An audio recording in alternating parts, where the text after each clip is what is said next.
Amém, irmãos? Amém. Eu vos saúdo mais uma vez com a paz do Senhor. Amém. Irmão, a lição de hoje, lição 7, 14 de agosto de 2022, nós vamos estar aprendendo sobre a sutileza da relativização da Bíblia. E como sempre, eu quero começar pelo título da nossa lição e fazer algumas perguntas para os irmãos, porque eu sempre digo que no momento em que eu cumprimento os irmãos já têm liberdade de fazer a primeira pergunta, né? O que é sutileza, então? Ora, sutileza nós já aprendemos várias vezes, né? Relativizar. Ah, tá. Já que ela perguntou sobre sutileza e relativização, a sutileza, irmãos, vou dar um exemplo aos irmãos de uma coisa sutil. Já observaram uma aranha? Não. Não? Como assim? Como é que ela faz a sua armadilha para atrair o seu alimento? Já. O que ela faz? Tem. Ela tece uma teia, certo? Aparentemente, dependendo da posição da luz ou da claridade, né? A teia da aranha ela se torna invisível. Alguém vai falar, mas luz e claridade é a mesma coisa, né? Ou a gente fala luz, alguém entende uma lâmpada. Então vamos falar luz e claridade, né? A teia da aranha ela é automaticamente invisível, certo? Lá vem o seu inseto, seu mosquito, seu besouro, né? Até insetos maiores, e despercebidamente no seu voo ele encontra com a teia da aranha, certo? Quando ele embaraça na teia da aranha, há alguma possibilidade dele escapar? Sabendo que o besouro, pelo tamanho dele, né?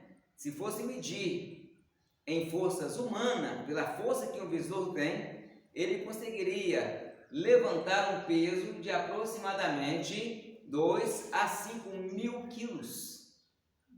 Um besouro, assim, pelo seu tamanho, a sua força, era como se fosse um peso de aproximadamente 2 mil quilos. Se você colocar um chinelo sobre o besouro, ele consegue arrastar aquele chinelo e ir andando com ele. Se você colocar um sapato, do mesmo jeito. A força do besouro é muito grande. Só que um fio de teia de aranha, a sua consistência ali era como se fosse para nós humanos um cabo de aço. Se eu tivesse uma força de 5 mil quilos, conseguisse levantar 5 mil quilos, eu não conseguiria romper um cabo de aço. Então, por mais que o inseto lute ou debata, ele simplesmente vai virar o moço de alguém. Ele vai ser apanhado por aquela armadilha, e uma vez que ele foi apanhado por aquela armadilha, ele não terá como escapar, a não ser que um outro animal maior passe por ali e rebenta a teia da aranha, ou um humano mesmo trabalhando, passa por ali e derruba aquela teia de aranha, ele está fadado ao fracasso. A sutileza é mais ou menos assim. Ela entra na sociedade embutida em assunto que aparentemente não tem nada a ver com a Bíblia, não tem nada a ver com o cristianismo, mas essa sutileza e essa relativização da Bíblia é algo tão sutil que nós cristãos, quando eu falo nós cristãos, eu estou colocando aqui na categoria de 95% dos cristãos, em geral. Não estou falando só da Assembleia de Deus, eu estou falando em questão de cristãos, em geral, do mundo todo, certo?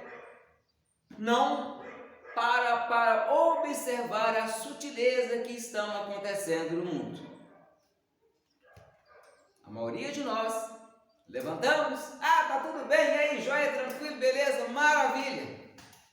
Estou feliz com Jesus, está muito bem, né? Mas não é assim. E essa sutileza, irmãos, engana-se quem pensa que começou agora nos últimos anos. Na verdade, os ataques ficaram mais ferrenhos de 84, dos anos 80 para cá. Os ataques ficaram mais ferrenhos. Mas, nos últimos dias, né, depois da geração internet, os ataques estão acontecendo de maneira mais sutil, certo? Então, vamos definir o que é relativização, né? O que é relativização? A palavra relativização é desconstruir o que Deus diz. É o quê? Desconstruir. Vocês vão ver muito aí na internet algumas palavras como a era do vazio. Quê? A era do vazio. Já ouviram isso? Já leram alguma coisa sobre isso? Já. Até o filme vem com essas colocações. E outra, pós-verdade. Certo? São palavras que nós ouvimos e lemos em vários vídeos, em várias colocações da relativização e são sutil, embutidas em muitos assuntos que nós, às vezes, paramos para ver um filme, eles estão trabalhando isso na mente das pessoas e sutilmente nós olhamos e não observamos. Outra palavra mágica que eles estão usando muito é cultura líquida. Nós vamos falar um pouco sobre cada um desses aspectos, ou ainda a desconstrução.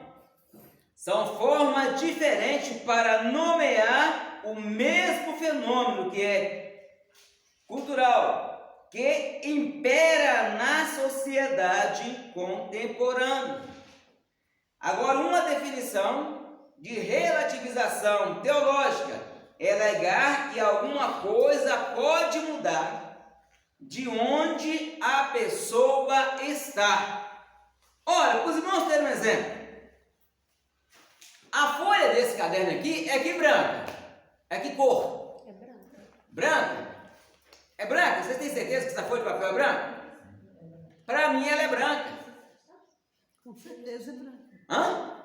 Mas tem pessoas que enxergam outra cor. Não, não é que a pessoa enxerga de outra cor. Mas alguém pode chegar, olha, do meu ponto de vista, essa cor é vermelha.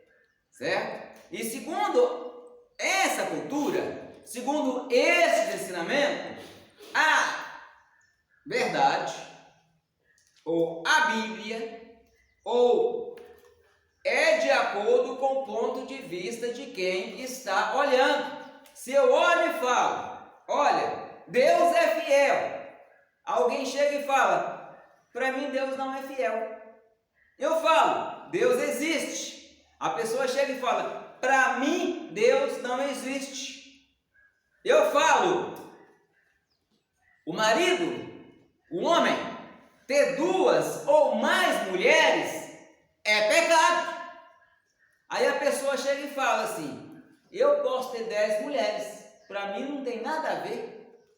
Então, se a pessoa, no seu conceito, vê assim, a sociedade em um todo e esses sistemas mundanos, essas sutilezas, estão querendo dizer, estão afirmando que eu estou sendo um retrógrado, que eu tenho que ter a mente aberta e que eu devo me adequar à sociedade. Nós sabemos que para a mulher ter mais de um marido também é errado, porque a Bíblia condena. Mas se a pessoa quer ter uma vida, lá vão ter. Vamos dar um exemplo. Não estou aqui apontando nem criticando ninguém. Não estou apontando e nem criticando ninguém. Nós amamos a pessoa como ela é, mas também amamos a verdade.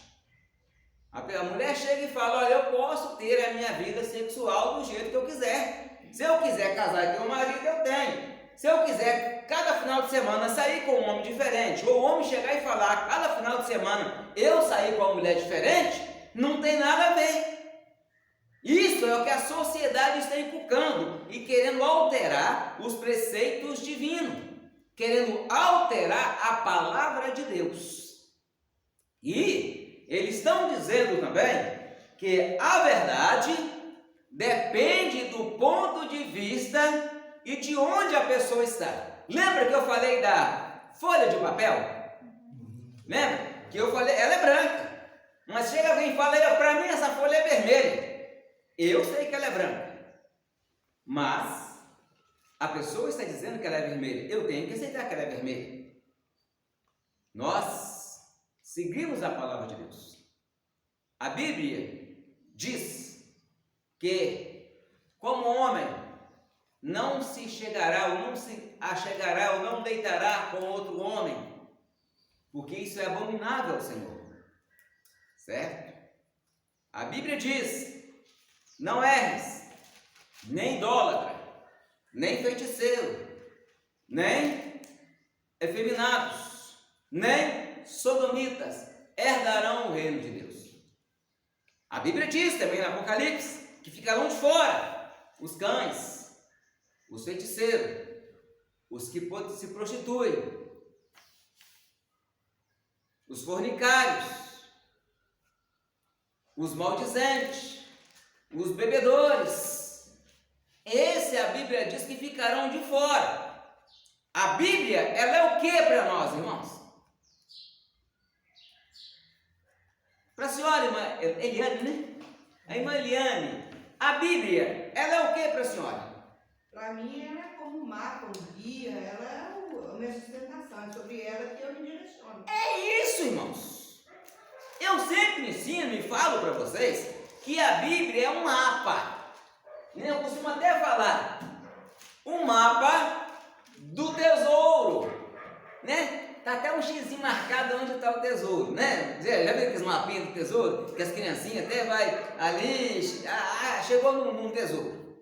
Às vezes passa por algum labirinto, passando o lápisezinho. A Bíblia, irmãos, é um mapa e o tesouro é o céu. Não adianta eu querer seguir o mapa do meu jeito. Se eu for seguir o mapa do meu jeito, está aqui, vou dar um exemplo. Para mim chegar lá na 381, qual que é o caminho mais fácil? O mapa vai dizer, eu pego aqui a Governador Urbano, sigo direto, ando 17 km mais ou menos daqui, eu chego lá na autopista, na 381, correto?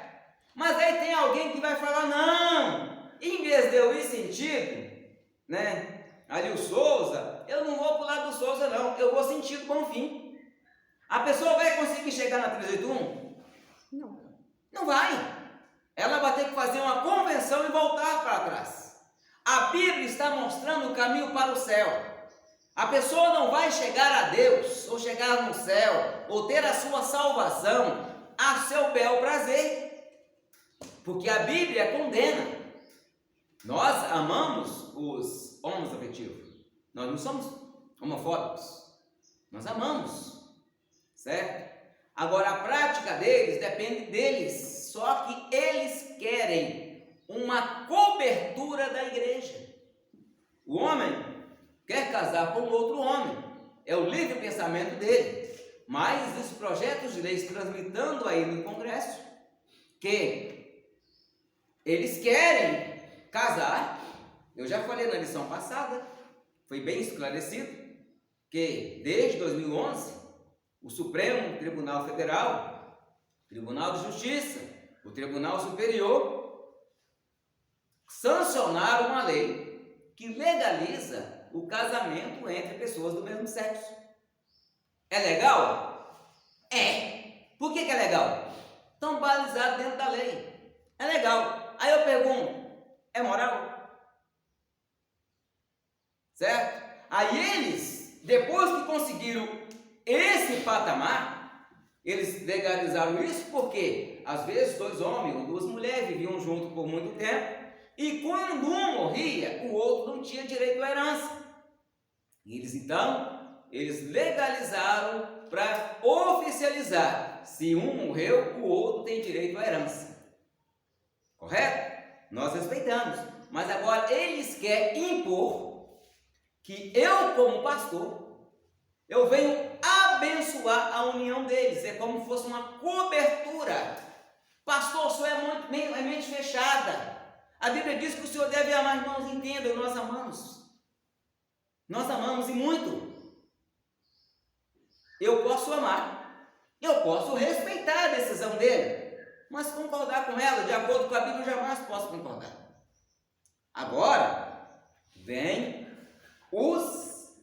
essas sutilezas que começou dentro dos anos 80, mas os ataques à Bíblia, irmãos, não começaram nos anos 80. Para os irmãos entenderem, a Bíblia já foi perseguida, tentaram destruir a Bíblia. Se os irmãos entrarem nas histórias, desde os imperadores romanos, entre eles Nero e Domiciano, eles ordenaram a extinção da Bíblia. Eles ordenaram, a Bíblia foi caçada. É por isso que até hoje se encontra manuscritos escondidos em cavernas. Porque os cristãos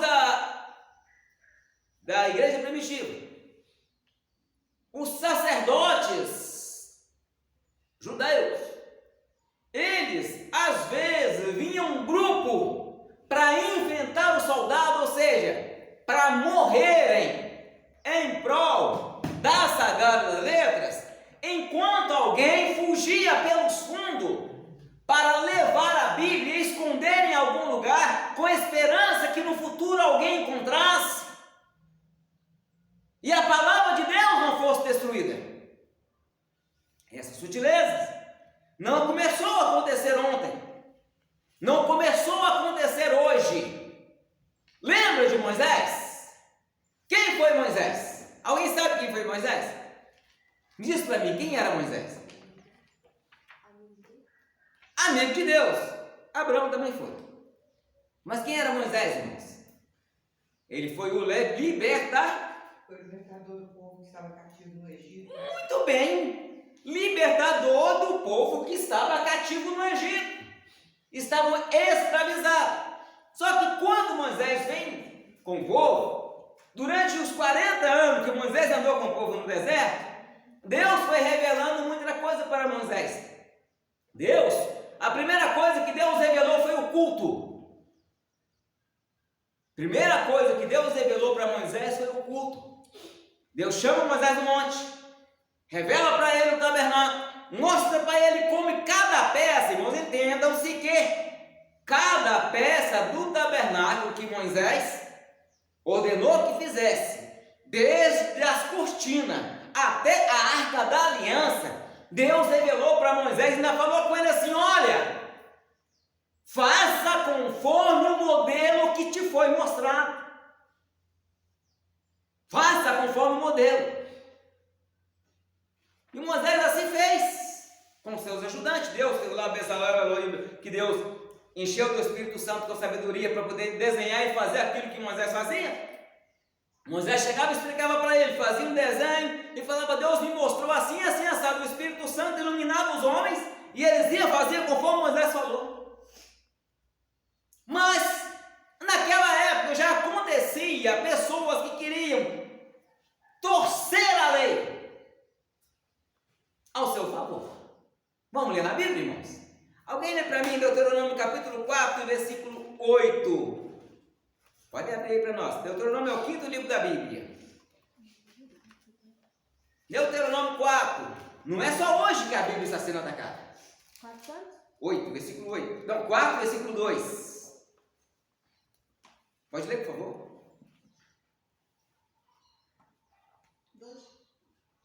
Não acrescentareis a Não, lê mais alto, para os irmãos ouvirem. Não acrescentareis a palavra que vos mando, nem diminuireis dela, para que guardais os mandamentos do Senhor, vosso Deus, que eu vos ordeno. Tá, vamos ler pausadamente agora. Continua agora pausadamente. O que é que Deus disse para Moisés?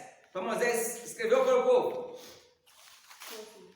Começa a ler. Não acrescentareis a palavra que vos Olha, não acrescentareis. Primeiro, aquilo que Deus ordenou, provavelmente ali Moisés expôs a lei para o povo. E havia um grupo ali, não concorda com isso não.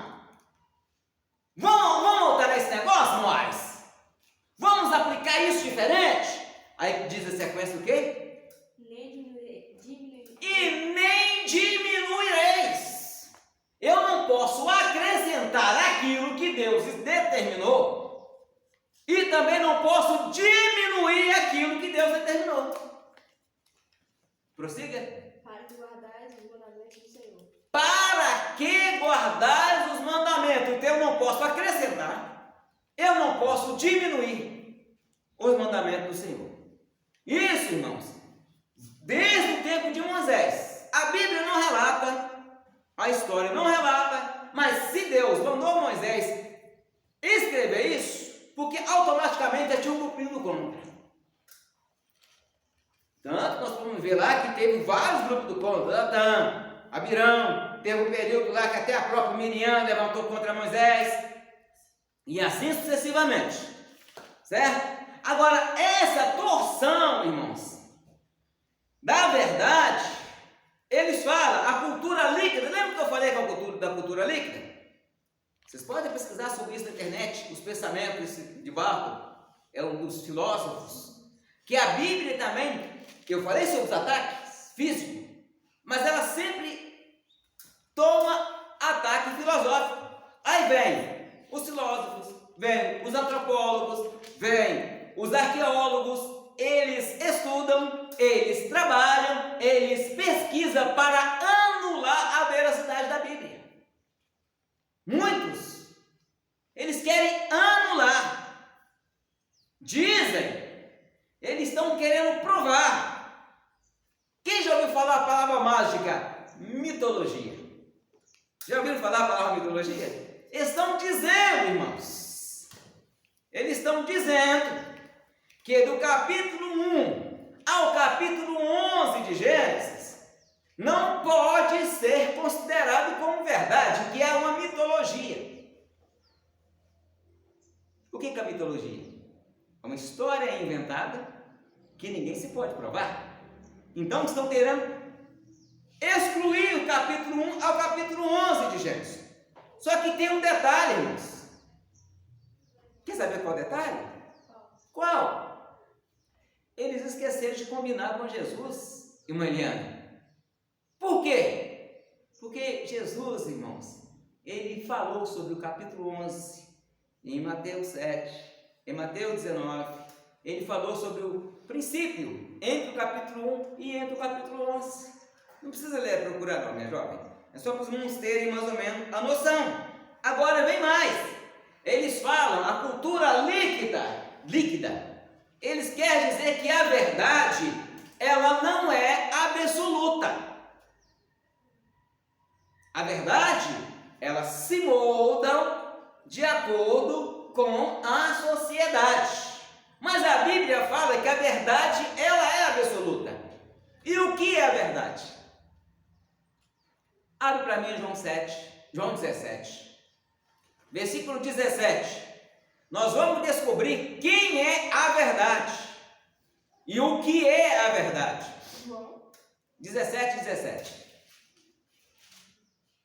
Evangelho de João. Achou? Lê para nós, por favor. 17. É João mesmo. Uhum. Santifica-os em tua Não. verdade.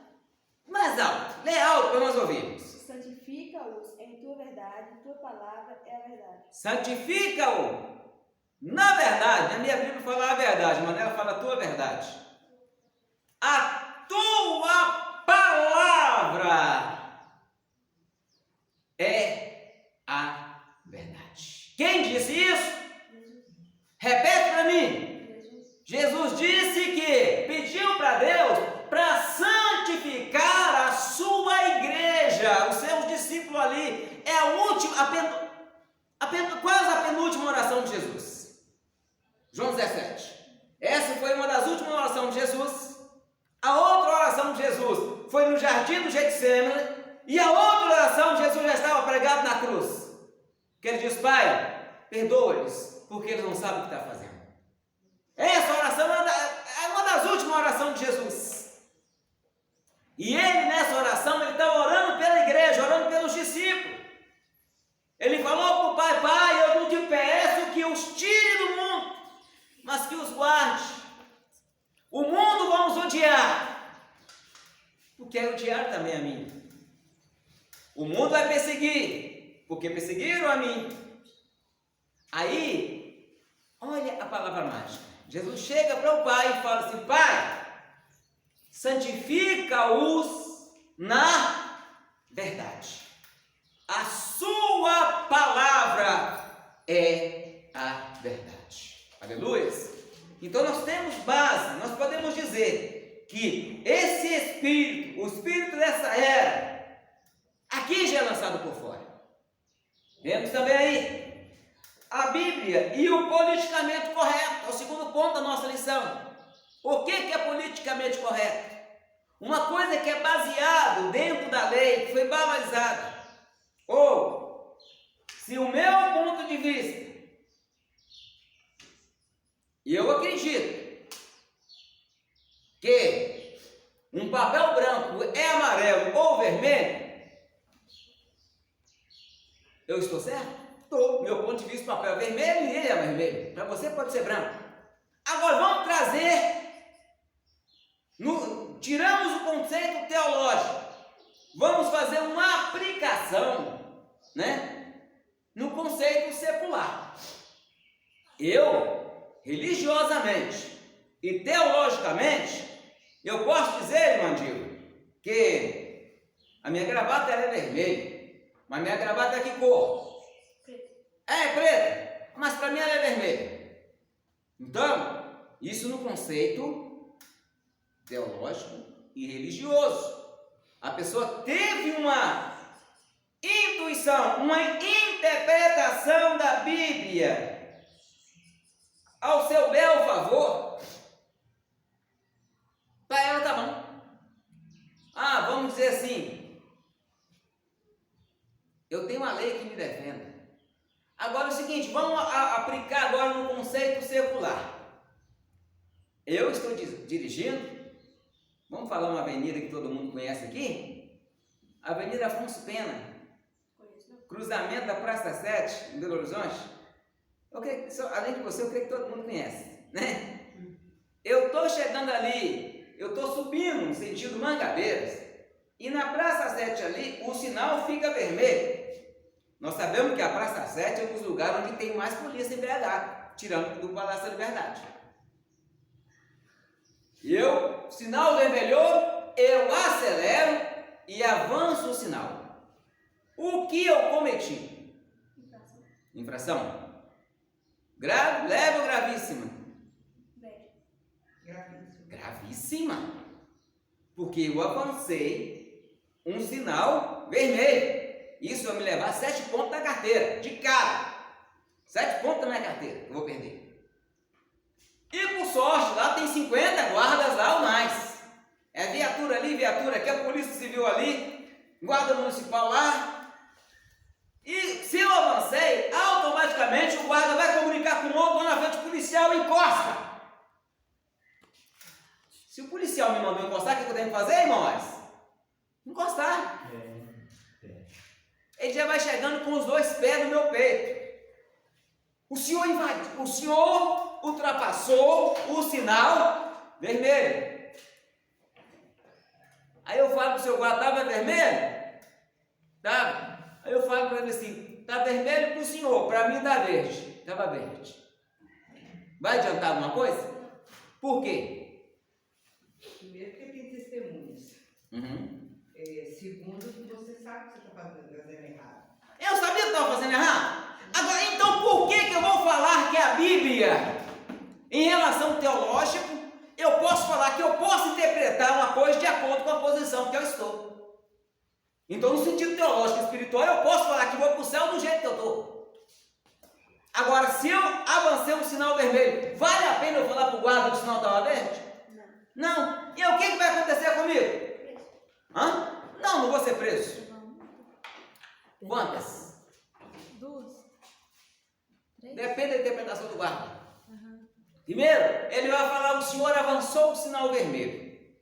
Aí é 1. Ah. O senhor vai ter um agravante que o senhor poderia colidir com um carro que estava passando na travessão.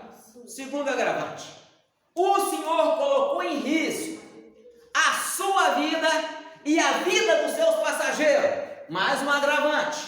Que isso, meu filho? Não, é? O senhor colocou em risco a vida do pedestre que poderia estar passando sobre a faixa. Mas não é possível. Mais um agravante. O senhor podia colidir 5. com o veículo. Ainda pode falar. E o senhor ainda cantou pneu na hora que eu mandei o senhor encostar, podia ter atropelado um oficial de Ah, justiça. meu filho, infelizmente é boa sorte pra você e vai pagar suas multas. Não, vai pagar suas multas. O policial, se ele parar o seu carro, ele entender. Ó, um menino nosso, ele levou uma multa com a minha moto. O guarda parou. Acho que o policial não foi com a cara dele. O policial colocou tanta coisa, deu umas 4 multas, não foi, nega? 5 multas. Na minha moto. Minha moto 0. Nem eu tinha andado com a moto ainda. Né?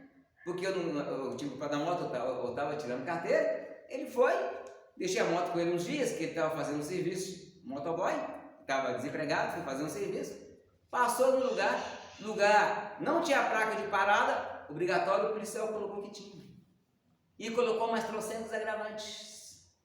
Isso é de acordo com a interpretação do policial. E se ele colocou, você pode recorrer, podia ir lá tirar foto e filmar que não tinha. Mas demoraria 2 ou 3 anos, eu pagando advogado, sai mais barato pagar as multas. Certo? Agora, em relação, olha aqui você no segundo ponto do segundo tópico. Segundo parágrafo. A criminalização da opinião. Irmãos, olhe para você ver. Eu vou fazer questão de ler. Pensar diferente dessa narrativa que foi criada está sujeito à censura. Na verdade, toda a forma de pensar diferente dessa narrativa é criminosa. Perante a lei, irmãos, mesmo eu não posso chegar em 2 mulheres e falar que elas estão erradas. Aí eu vou ser taxado como homofóbico, certo? Agora, eles podem banalizar a verdade, falar que a verdade, se é de acordo com o pensamento deles, eu tenho que concordar. Até em relação à Bíblia. Você sabia que existe um grupo feminista que escreveram a Bíblia da mulher? Eu falei com você esses dias, né? Faz todo dia na minha cabeça. Eu falo todo dia. Ah, beleza. E o que está escrito nessa Bíblia? Uai. Uai. Acho que, peraí, deixa eu lembrar o que você falou. Não, eu vou explicar. Você que se a Bíblia que está assim, como é que é? Peraí, eu não sei explicar assim. Essa Bíblia, irmãos, não é a Bíblia de estudo da mulher, que é pelas casas publicadoras. Essa Bíblia é a Bíblia da mulher, a Bíblia feminista. E assim diz Deus, está escrito, né? Mas na Bíblia dela está escrito assim, diz a senhora. Certo? Deus é tratado no feminismo. Certo? E toda a palavra que diz lá, o Senhor é meu pastor e... A senhora é a minha pastora. É uma Bíblia totalmente feminista. Estão torcendo a verdade. Existe também aqui, ó, não podemos estar falando aqui dos homens afetivos. Já tem a Bíblia deles. Certo? É uma Bíblia chamada de graça sobre graça. Todos os textos, irmãos, lembra que nós lemos lá no Deuteronômio? Para não tirar e nem acrescentar. Porque naquele tempo tinha alguém que queria mudar alguma coisa, queria que a lei de Deus, irmãos, quem criou a Bíblia foi quem? sua Bíblia? No período de 1500 anos, do primeiro livro ao último, passaram-se 1500 anos. Quantos autores?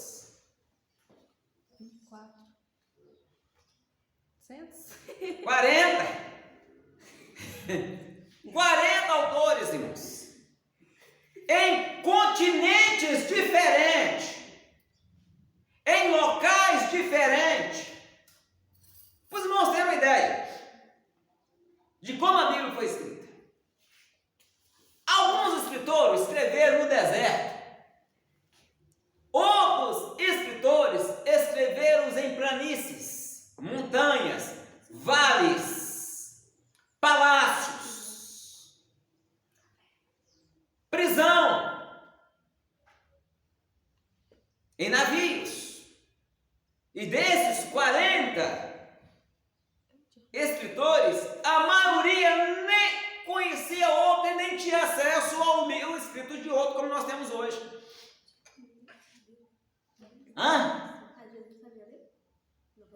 Não, sabiam ler. Os escritores sabiam ler. Todos sabiam ler. Só que quando fala indoutos, homens leigos, indouto quer dizer aqueles que não têm doutorado, aquele que não é bacharel em teologia, aquele que não é formado aí em pedagogia, aquele que não é juiz, aquele que não é advogado. Indouto quer dizer alguém que não tem curso superior. É isso que a Bíblia fala quando chama de Pedro, os pescadores, eles são iletrados. Iletrados quer dizer alguém que não participou de alguma escola rabínica. Agora, no exemplo, Paulo não escrevia, ele ditava e alguém escrevia por ele. Porque Paulo, segundo os colégios teológicos, Paulo tinha um problema na sua visão. Eu não sei se era de muito tempo. Há quem diz que depois que ele encontrou com Jesus deixou a vista dele meia turva, né? Como espinho na carne, que ele fala mais tarde. E há quem diz que Paulo sofria de malária ali na região da galáxia, e por isso que ele escreve lá: se vocês pudessem arrancar os olhos, me dá, vocês dariam, né? Dois pensamentos diferentes. Só que Paulo ditava. Ali tinha Técio, tinha Tíquico, tinha Lucas, tinha vários amanuenses de Paulo. Só que ele ditava, a pessoa escrevia, e ele embaixo ensinava: eu, Paulo, com letras grandes eu vos assino com meu próprio punho. No final dos epístolas de Paulo, a maioria tem assim. Certo? Pedro, né? Não era muito de escrever também não. Mas ele sentava aqui e Marcos sentava ao lado, e o apóstolo, inclusive o Evangelho de Marcos, foi ditado por Pedro e Marcos escreveu. E nós temos a Lucas, que era o doutor, que escreveu Atos e Lucas. Pedro escreveu tantas suas cartas. Quem escreveu Atos e Lucas? Lucas. Doutor Lucas, ele era médico. Doutor Lucas. Ele, você pode ver que a cultura da escrita de Lucas é totalmente a escrita dos outros livros. Paulo, ele tinha uma gama de conhecimento, mas usava alguém para escrever a sua carta e ele simplesmente assinava. Porque naquele tempo tentaram falsificar até a carta de Paulo, para torcer a doutrina.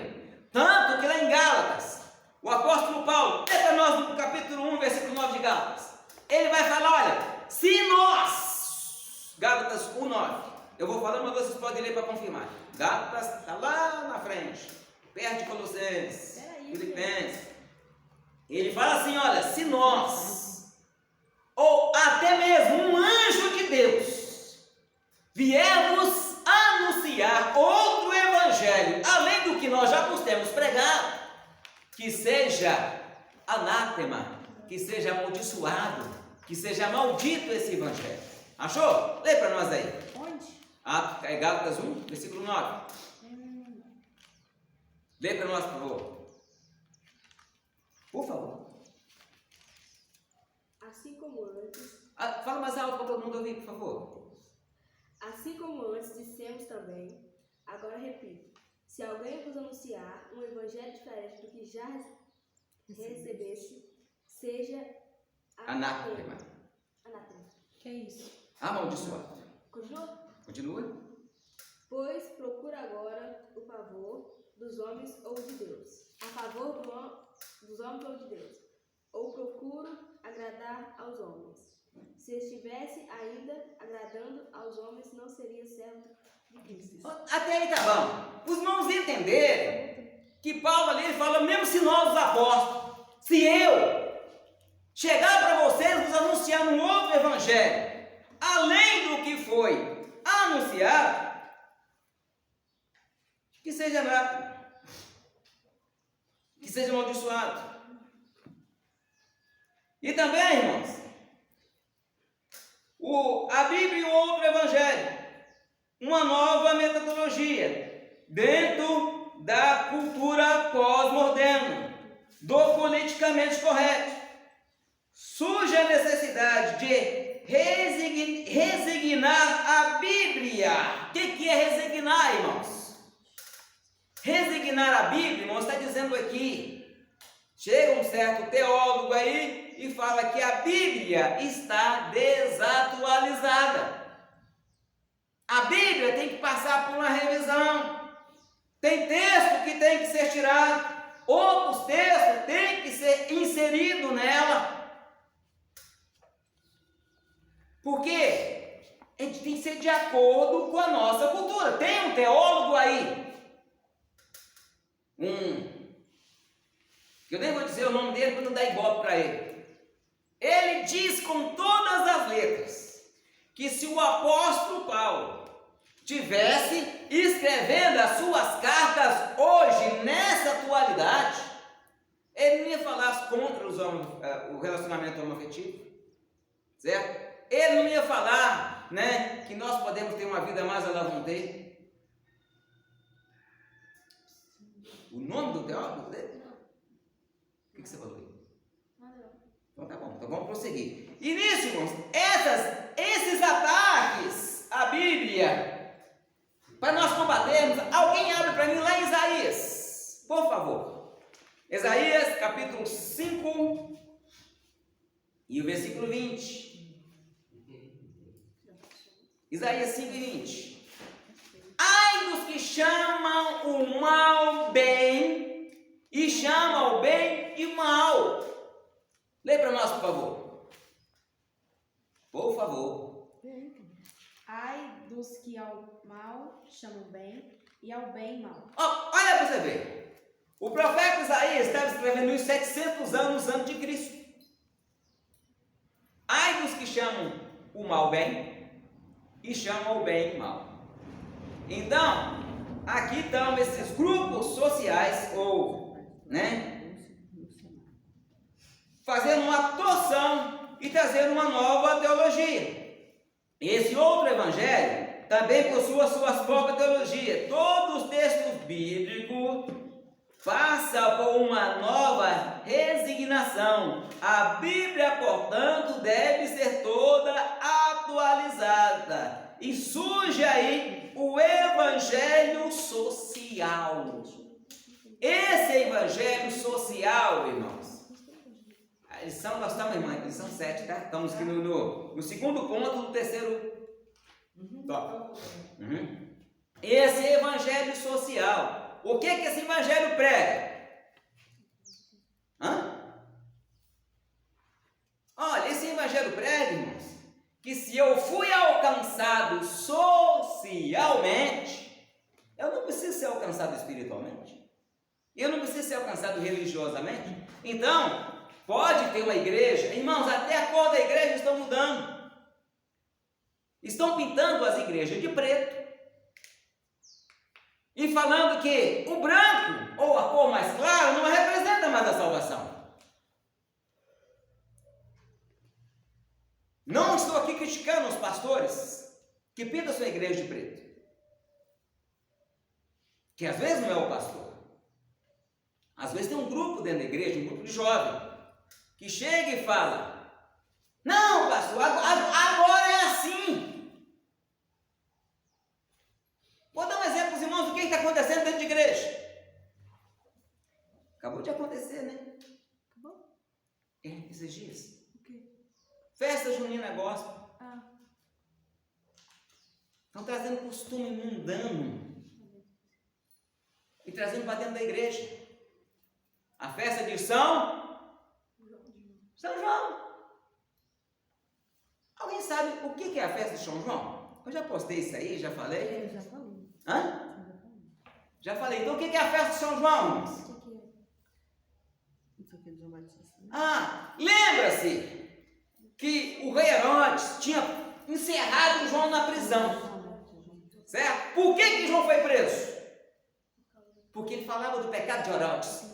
Ele chegava para Herodes, apontava o dedo e Herodes era o governador, era como se fosse o rei. Só que ele deu uma desperta, tomou a mulher do irmão. O Herodes. Antipas tomou a mulher de Filipe. Um governava Cesareia e o outro governava Galileia. Ele vai lá, papiou a mulher do irmão e levou a mulher do irmão embora. E a filha do irmão, mas Herodia, veio junto. Segundo a história, segundo a tradição, era uma mulher muito sedutora. Qual das duas? A mãe e a filha, exatamente, né? Beleza. No dia do aniversário de Herodes, o Herodes chega e oferece um presente para muita gente. Né? E fala assim, aquele que me dá o melhor presente vai ter a minha recompensa. Todo mundo trouxe presente, mais presente. Herodias deixou a sua filha Salomé por último, porque ela sabia que Herodes estava de olho na filha dela. Ele via que Herodes olhava para a filha dela. Vamos dar um exemplo. Qualquer mulher casada que casa com um outro camarada aí, né? Ficou viúva ou sei lá o que aconteceu, e o marido começa a olhar para a filha dela atravessada, ela vai desconfiar. Ela fala, meu marido está de olho na minha filha. Só que João Batista chegou e apontou o dedo e falou, você está casado com a mulher do seu irmão, isso é um pecado, abandona ela, confessa seu pecado, peça perdão a Deus. E ele prendeu João. A vontade de Herodia é que João fosse morto, mas ele temia João porque ele sabia que João era o profeta de Deus. Aí no dia dessa festa, irmãos, ela então vestiu a filha. Vamos deduzir aqui que é, por ser do Oriente, aquelas roupas que o pessoal aí faz aquelas danças do ventre, né? Que é uma dança árabe, deu nos tempos antigos essa dança com 7 espadas, sei lá, mas não sei o que, 7 véus. Colocou ela disso para dançar para Herodes. Que a dancinha meio, né? Esquisitinha, vamos dizer assim, né? E Herodes, queixo caído. Em outras palavras, tá fácil para mim, ganhei. Aí chega para ela e fala para ela assim aqui, o que você me pede? Mesmo que seja metade do meu reino, eu te dou. E ela já tinha conversado com a mãe. Ela chega e fala, eu quero a cabeça de João Batista num prato. A bandeja, um prato é mais ou menos a mesma coisa. Eu quero a cabeça de João Batista numa bandeja ou num prato. Aí Herodes teve medo. Mas na frente dos convidados ele foi obrigado a cumprir a sua palavra. A festa é a comemoração à morte de João Batista, que foi o maior dos profetas. Não é Valboni que está dizendo, não, foi Jesus que falou. Que do nascido de produzir da mulher, não existe profeta maior que João Batista. E a cabeça dele foi dada. Aí as igrejas agora, para acompanhar este sistema, está trazendo isso para dentro das igrejas. É um dos fatores, irmão, desse novo evangelho, dessa nova teologia, certo? A Bíblia, irmãos, o quarto ponto está dizendo que a Bíblia é a palavra de Deus. Para nós, irmãos, entendemos um pouquinho mais, vamos ler mais uns textos, as referências bíblicas, para os irmãos entenderem que desde o tempo dos apóstolos existiam grupos que tentavam apagar a verdade. Alguém abre para mim em Pedro, capítulo 3, versículo 9. Outro abre para mim, em 2 Timóteo, capítulo 2, versículo 2 a 17. Duas pessoas, cada uma lê um texto diferente, ou 3 pessoas, por favor. 2 Timóteo 2, 17 e 18. O outro tem em Pedro, por favor. 1 Pedro. Achou? 1 Pedro.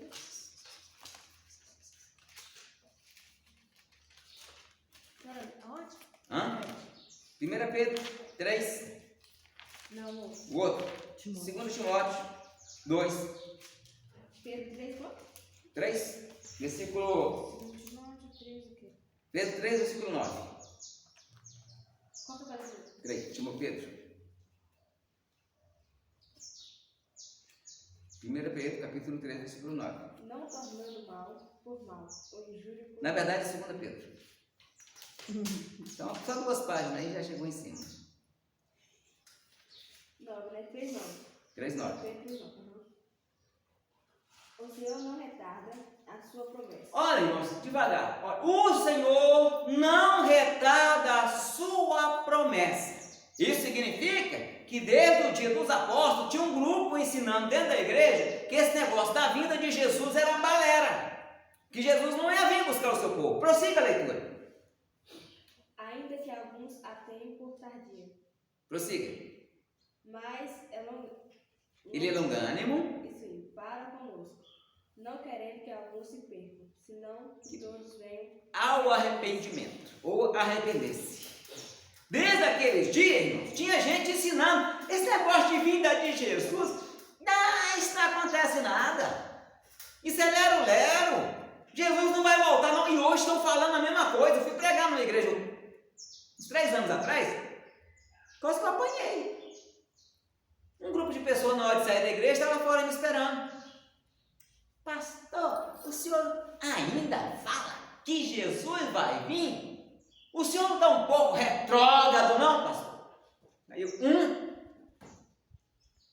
Falaram, eu falei assim, olha, uma coisa eu sei, isso está escrito, lá em Apocalipse, eis que cedo vem, e comigo está o meu galardão, para dar a cada um segundo as suas obras, e eu ainda creio que Jesus vai voltar. Amém? Amém. Se a pessoa não quer acreditar, o próprio Jesus falou, irmãos. Hoje metade da igreja, quando eu falo metade da igreja, não estou falando dessa igreja, estou falando em nível mundial. Metade dos crentes que estão na igreja não acreditam mais na vinda de Jesus. Não acreditam. Estão na igreja assim, Jesus vai vir? Vai, pastor, mas quando eu morrer eu vou encontrar com Jesus. Irmãos, o apóstolo Paulo escreveu aos Tessalonicenses: nós esperamos Jesus sobre essa vida, seremos o mais infeliz de todos os homens. Pergunta por quê? Por quê? Porque a trombeta de Deus soará, e os mortos em Cristo ressuscitarão primeiro. Glória a Deus. E depois nós, o que estivermos vivos, seremos transformados e arrebatados junto com eles ao encontro do Senhor nos ares. Eu ainda creio nessa promessa, irmãos. Glória a Deus. Eu continuo crendo, eu vou morrer crendo. Mas pastor, e se o Senhor morrer? O versículo já falou aí, ué. A trombeta de Deus soará e os mortos em Cristo ressuscitarão primeiro. Se eu morrer, eu vou ressuscitar. Amém, Jesus. E eu quero que coloque na minha lápide que quando eu morrer, eis aqui o resto postagem Balbone, mas não para sempre. E embaixo, ele vai ressuscitar. Eu quero que coloque isso no túmulo. Pode colocar lá, ele vai ressuscitar. Eu vou ressuscitar. Se Jesus não me chamar antes, irmãos. Se Jesus não te chamar antes, você vai ressuscitar. Amém? Pode falar, minha irmã. Eu tenho uma observação com relação à festa junina e com relação ao confronto. O que acontece na maior parte das igrejas, não é que eu, igual eu falei ontem, não é que eu sou crente macaco, mas eu viajo muito e onde é que eu sou congresso. certeza. Por mais perto eu congrego. E eu tenho visto que as igrejas tentam buscar com costumes mundanos as Atração. pessoas para dentro da igreja. E a igreja deixou de ser um lugar de adoração para Deus para ser um evento Social. É o que diz aqui, ser cansado social. Isso, aí as pessoas vão, porque tipo assim, elas não têm nada para fazer naquele dia, naquela hora, então vai ter aquela festa, vai ter comilança, vai ter dança, vai ter música, e eles são atraídos por aquilo, mas não são convertidos com a palavra. Porque quando sai da igreja, eles não leem a Bíblia. Não leem. E o que converte a pessoa é a É palavra, a palavra de Deus. Não é eu, não é você, a gente pode falar o que quiser. Ninguém Então vai conversa. trazer convencimento total. Embora a palavra fale que a nossa palavra é como uma espada de dois gumes. Ela alcança no mais profundo. Mas é necessário que a pessoa se converta, que ela tenha intimidade com Deus, ela lê a Bíblia. Porque a cada momento que ela lê, ela fica sabendo mais e mais da vontade de Deus e da verdade de Deus sobre a nossa vida. Esse é o meu ponto de vista. Não, mas o ponto de vista da senhora é o ponto bíblico. Agora o que acontece, irmãos? Olha, né? Nós temos que atrair as pessoas para Cristo, certo? Mas eu não posso atrair as pessoas para Cristo, né? Pro mero evento.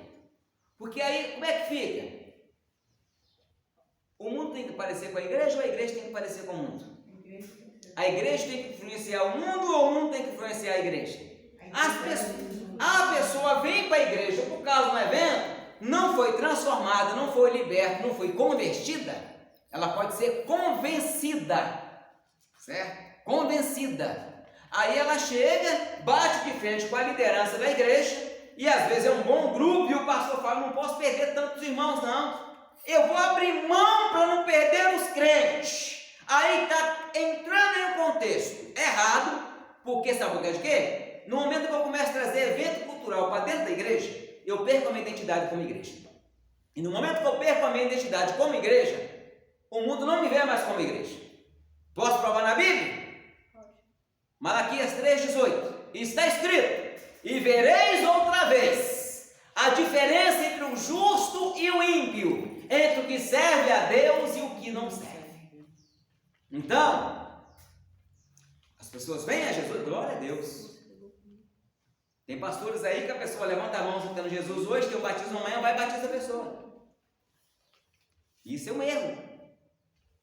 Batismo, irmão, não é só tomar um banho. O batismo, sabe para que serve o batismo? É uma manifestação exterior de alguma coisa que já aconteceu dentro de você. A primeira mudança começa no meu coração. E se a mudança começou no meu coração, eu não vou querer impor nada contra a palavra de Deus. E diz mais, vamos a mais alguns textos, o relógio está quase me mandando parar. Quem abriu em Atos? Abrir e desabrir, né? Atos 2,17. É Timóteo 2,17, desculpa aí. Aqui tem uma referência de Atos também. Vamos ver se nós conseguimos ver. 17? Hã? 2 Timóteo 2,17. Abri no primeiro. Perdão. Achou? Lê para nós, por favor. 17 e 18. E a palavra desses roerá como granguena, entre os quais são Irmãos, atenção. Himeneu e Filipe. Aqui está falando de pessoas que querem deturpar a verdade e aí mesmo, senhor, e trazer um transtorno. A palavra deste, se você ler o versículo anterior, vai estar a explicação. Deste roerá como granguena. Prossiga, irmã. Os quais se desviarão da verdade, dizendo que a ressurreição era já feita e perverteram a fé de alguns. Olha, essas pessoas lá, Himeneu e Filetos, irmão, eles simplesmente começaram a ensinar dentro da igreja que a ressurreição já aconteceu. A palavra deles é como granguena. Granguena, você sabe o que é granguena, irmãos? Gangrena. É a doença de tétano. Antigamente na roça lá falava granguena. Hoje é a doença de tétano. Você furou o pé no prego, infeccionou, dá um problema, pode inutilizar sua perna. Essas pessoas estavam sendo uma granguena, inutilizando parte da igreja do Senhor. Leu 18 já, irmã Samara? Sim. Tá, então vamos ler mais umas referências aí. Pertinho aí, irmãs. 2 Timóteo, capítulo 3, versículo 1 e o versículo 8. Vai falar de dias trabalhosos. Lê para nós aí. 3, versículo 1 e o versículo 18. Esta é uma...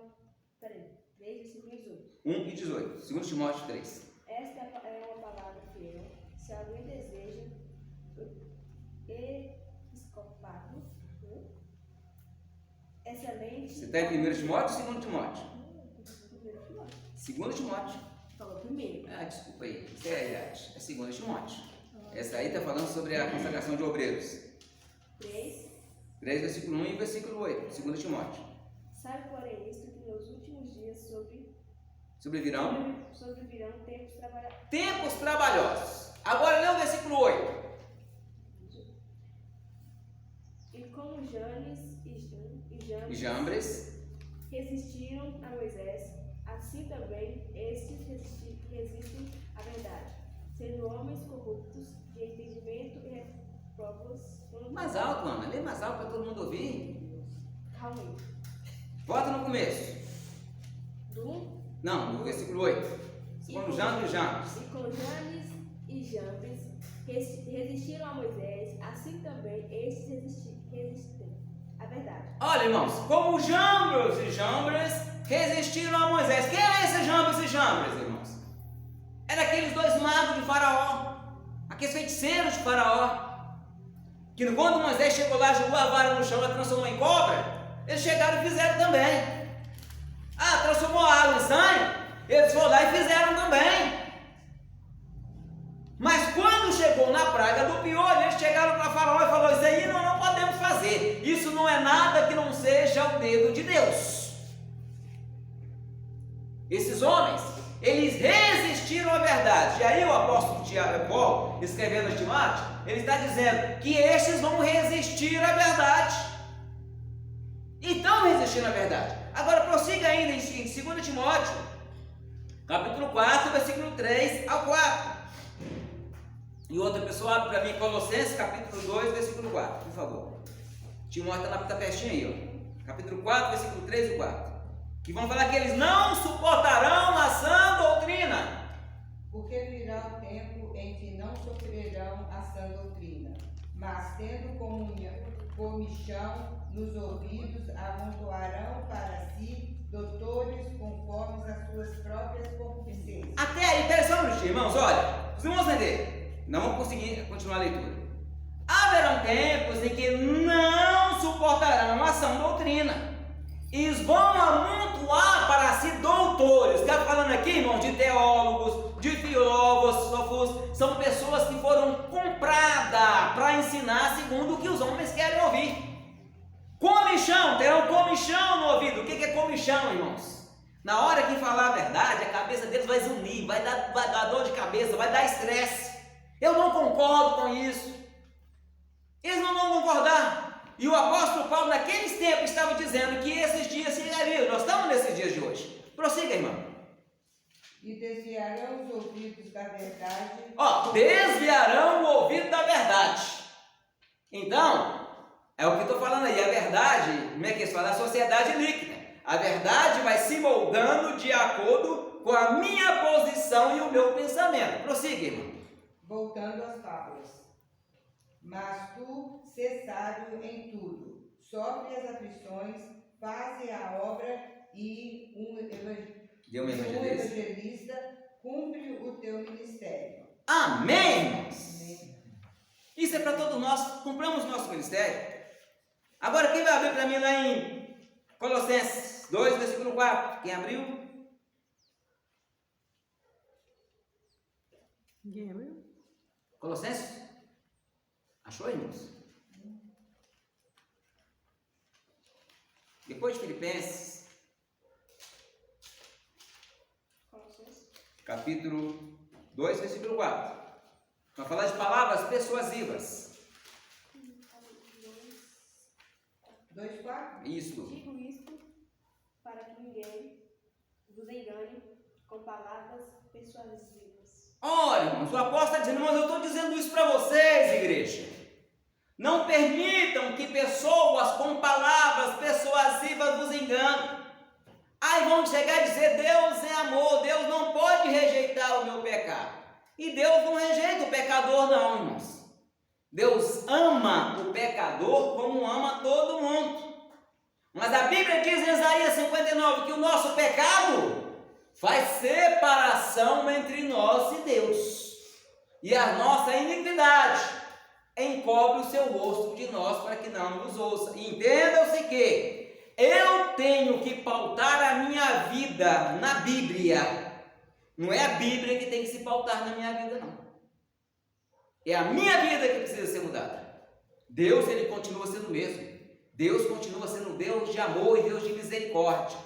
Mas cabe a mim arrepender e converter. Olha lá em Crônicas 7:14. Se o meu povo, que se chama pelo meu nome, se humilhar e orar e se converter dos seus maus caminhos, então eu o ouvirei do céu, sararei a sua terra e perdoarei os seus pecados. Amém? Que a nossa vida venha a ser pautada na palavra de Deus a cada dia e que a presença do Senhor seja real em nossas vidas. Amém? Que Deus em Cristo abençoe a todos os irmãos.